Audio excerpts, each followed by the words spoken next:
É isso aí, né, Peixão? Estamos nós aqui de novo para fazer mais um vídeo aí, para falar agora sobre a defesa. Eu tinha feito um vídeo aí antes falando do ataque, agora nós vamos falar da defesa. A gente sempre diz que o Santos tem que ter um time ofensivo, que o time tem que ir para cima, que tem que tentar fazer os seus gols e tal, mas aí você vê a defesa tomando um monte de gol de um time fraquíssimo, que é um time da Chapecoense.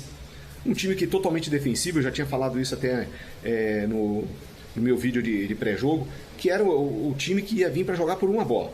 Ia vir para jogar por uma bola, tanto que eles fizeram um gol e ficaram ali e não vieram para cima do Santos.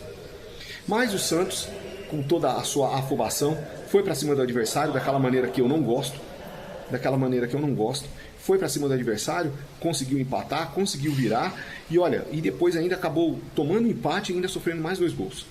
Todo mundo está jogando culpa em cima da defesa, falando que a defesa é ruim, o Alex Duarte é ruim e coisa e tal, mas a grande verdade é que o Alex Duarte ele já fazia muito tempo que não jogava. O Vojvoda lá, por situações que a gente não entende, que a gente não sabe, teve que colocar ele em campo. Porque todo mundo inclusive cobrava se o cara era tão bom, por que ele não estava entrando. E agora a gente descobriu por que ele não estava entrando no jogo, né? Falhou demais. Só que a gente também tem que ponderar o seguinte: o time do Santos ele é desequilibrado, bem desequilibrado. E eu tenho falado isso nos meus vídeos, dizendo que a gente não pode ir para cima do adversário da maneira como a gente está fazendo. A gente vai todinho para cima do adversário, fica dentro do campo do adversário e fica aquele buraco lá atrás no campo nosso de defesa, propiciando aí um adversário um pouco mais inteligente, com um técnico um pouco mais, digamos assim, mais vivido, a ganhar no contra-ataque. A gente sofreu isso lá atrás também com o São Paulo, lembra? O São Paulo também era super ofensivo, ia para cima até tomar o 5-0 do Ituano lá, lembra? Até tomar o 5-0 do Ituano. Só que aquele time fazia muitos gols. Aí você pode falar, tá, mas no vídeo passado você falou também do São Paulo de 2019, você está falando de novo agora? Eu estou falando agora porque a gente... a minha memória de bom futebol, a última memória que eu tenho de bom futebol, obviamente que tiveram outros anos, mas a última memória que eu tenho de bom futebol é o de 2019. Que a gente teve um futebol bonito, futebol vistoso, que a gente foi vice-campeão brasileiro, que a gente tinha um time que jogava pra frente, tinha um time que não perdia, não desperdiçava tantos gols, que conseguia fazer muitos gols.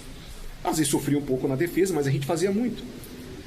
E eu, né, como torcedor do Santos, sabendo como é o Santos, que a gente nunca jogou retrancado, a gente nunca jogou na defesa, a gente sempre jogou pra frente, eu sou adepto de assim, a gente pode tomar até 3, 4 gols, mas se a gente fizer 6, 7, a gente é 3 pontos garantido. O problema é que a gente chutou 25 vezes contra a Chapecoense, somente 6 na direção do gol, e a gente tomou 4 gols. A gente não foi eficiente no ataque e foi muito ineficiente na defesa, que propiciou aí uma derrota logo no início do campeonato. A gente já é a pior defesa do campeonato, com 4 gols, ainda tem jogos nesta quinta-feira.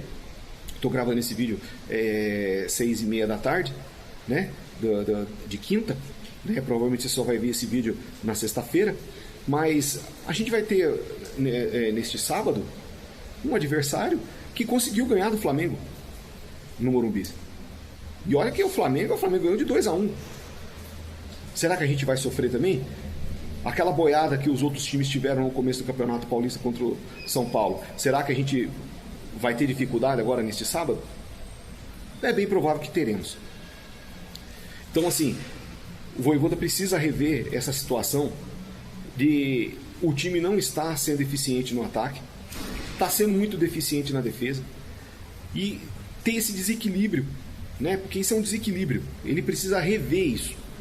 A gente não pode, né, os nossos zagueiros, os nossos meio-campistas ficarem correndo atrás do atacante dos caras todo o jogo. Eu já falei isso aqui e falo de novo. Nós temos um problema muito sério, que a gente desgasta muito os jogadores. Toda vez a gente sai perdendo e depois a gente tem que ficar correndo atrás do resultado para poder empatar e de repente virar.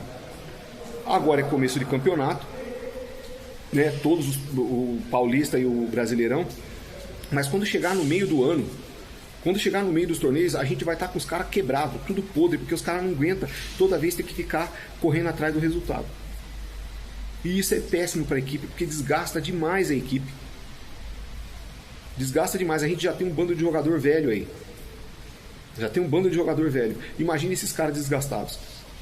Então esse desequilíbrio tem que ser revisto pela comissão técnica, precisa ser feito alguma coisa para poder diminuir esse volume de gol que está sendo tomado e melhorar a nossa eficiência lá na frente. Porque a partir do momento que nós começarmos a fazer os gols lá na frente, o adversário não vai vir com tanta sede para cima do Santos igual tem feito nesses últimos anos. É outra coisa que eu tenho batido na tecla também desde que eu abri o canal, é o que eu tenho visto aí. A gente não melhorou em nada nisso aí. A gente continua sofrendo, continua tomando muitos gols e fazendo poucos gols. Que tristeza. Meu nome é Alexandre, eu sou o Velho Santista. Se inscreva aí no canal, deixa aí o seu like, comenta, compartilha. Até o próximo vídeo. Valeu!